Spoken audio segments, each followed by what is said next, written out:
Fire aboard ship is a tragic threat, a serious concern of every officer and crew member.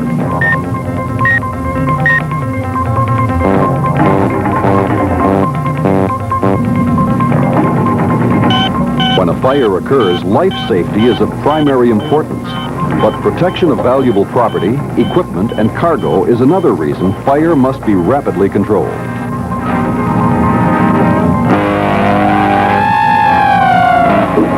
Proper response by ship's personnel is critical in keeping a small fire from going out of control, as well as in preventing a major sea disaster.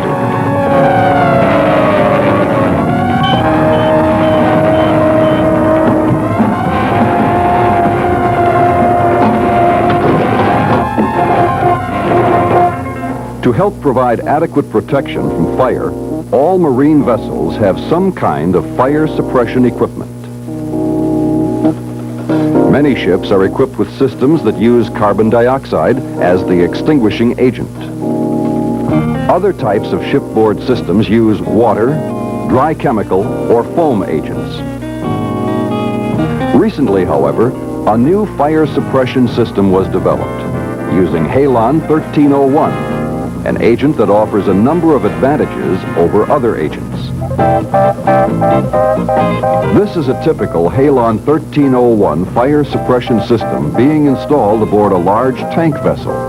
The system includes several supply tanks of Halon 1301 agent.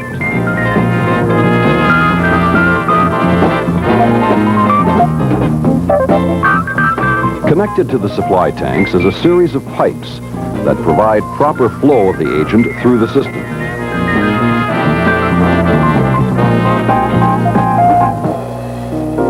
Discharge nozzles are positioned in the hazard area.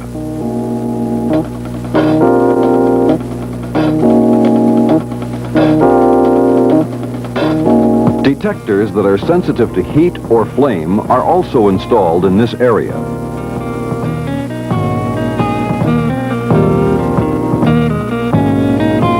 The system is connected to remote actuators located at the main exit of the protected space. Almost all fires start small, but they don't remain small for long. Seconds count in a fire emergency. What steps would you take if you were the crew member discovering a fire such as this? Knowing that a Halon 1301 fire suppression system is installed aboard your vessel, the first instinctive action may be to activate the system. But wait. Let's discuss the proper action to take in any potential fire emergency and learn why it is important to take action in the correct sequence. The first step you should take when there are indications of a fire is to investigate. Your purpose should be to determine for certain that a fire is burning, where the fire is located, and the likely source of fire. Once the fire is located, the second step is to immediately notify the bridge. Report the location of the fire and a brief description of the condition. Then, decide whether to fight the fire manually with hand-portable extinguishers or to actuate the Halon 1301 fire suppression system and evacuate the area. Obviously, common sense must be used in reporting a fire which can easily be extinguished, such as a smoldering trash can. But if any doubt exists, report the fire first. Let's assume that you have decided to fight the fire with a hand-portable extinguisher. This action should only be taken if you have received training in the proper use of extinguishers available in the fire area. Should the attempt at first aid extinguishment prove unsuccessful, then the third step is to again notify the bridge that you have been unsuccessful and request permission to activate the Halon 1301 system. The Halon systems are not automatic and must be operated manually. The system is activated only when the bridge gives its approval. Approval from the bridge is necessary because when the fire suppression system is activated, the main propulsion and ventilation for the vessel are automatically shut down.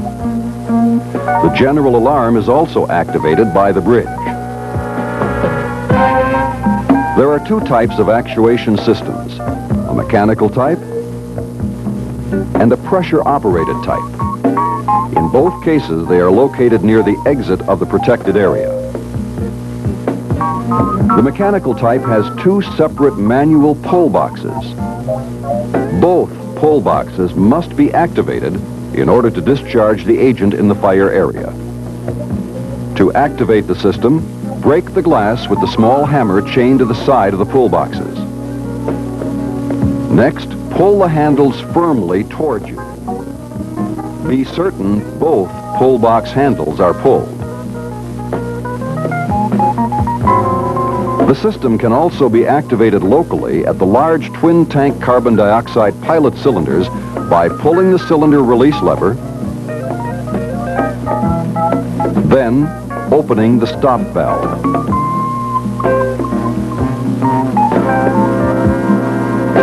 The pressure-operated type of actuation system is operated by opening a stop valve and then pulling the pin and squeezing the handle on the 5-pound carbon dioxide cylinder valve. Local actuation of this system is accomplished by removing the ring pin and then pulling the cylinder release lever, then opening the stop valve. Once the system is actuated, the alarm system will be activated. From the moment the alarm sounds, there is a 60-second delay before the halon agent is discharged.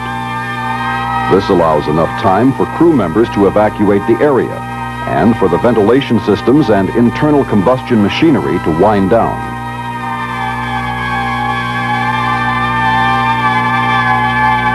As crew members are evacuating, the last crewman to leave the area should be sure to close all fire doors. This is important to prevent the spread of fire to other areas of the vessel and to help prevent the loss of halon agent. Finally, life jackets should be donned as required, and crew members should stand by for further instructions. Here, in a documented test in an engine room of a large tanker, is what happens when the Marine Halon 1301 fire suppression system is discharged. Since the agent discharges from the nozzles under relatively high pressures, considerable noise is generated. Do not be startled when this occurs. Within 10 seconds, the extinguishing agent fills the engine room. The fog clears quickly, and providing all fire doors have been closed, the extinguishing concentration of Halon 1301 will remain in the protected space for a long period of time. Should you be caught within the space during or after discharge of the Halon 1301 gas, do not smoke cigarettes, cigars, or pipes. There is no need to panic, as the agent in this amount is not toxic to human life. Even so, prolonged exposure to Halon 1301 is not recommended, and you should always wear self-contained breathing apparatus when intentionally entering the space. Now, let's see the same test repeated with real fires. The largest full-scale fire test ever conducted aboard an operating vessel. These two fires are each 2 feet by 10 feet. There are 7 other fires burning in other areas within the engine compartment. The fires are ignited and allowed to burn for 18 seconds prior to discharge of the Halon 1301 suppression system. All fires in this test are extinguished in less than 8 seconds. Damage is confined to the fire-resistant tarps and scorched paint in the vicinity of the pan fires.